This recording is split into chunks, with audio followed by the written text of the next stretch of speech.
भाषा रूपा बृहत्सेना भावा भावविवर्जिता सुखाराध्या शुभकरी शोभना सुलभा गतिः राजराजेश्वरी राज्यदायिनी राज्यवल्लभा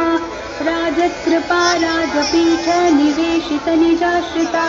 राज्यलक्ष्मी पोषनाथा चतुर्बलीश्वरी साम्राज्यदायिनी सत्यसन्धा सागरमेखला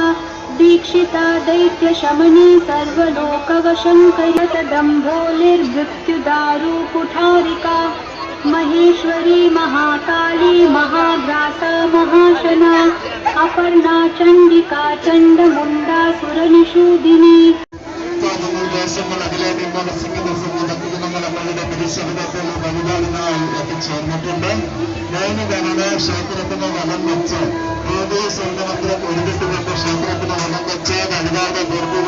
ശേഷം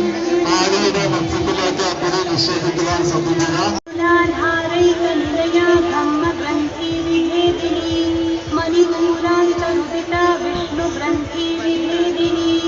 आज्ञाचक्रान्तरालक्षा रुद्रग्रन्थिविभेदिनी सहस्रः चितिस्तत्पदलक्ष्यार्थजिलेकरसरूपिणी स्वात्मानन्दलवीभूत ब्रह्माद्यानन्दसन्ततिः परा प्रत्यक्षिती रूपा पश्यन्ती परदेवता मध्यमा वैखरी रूपा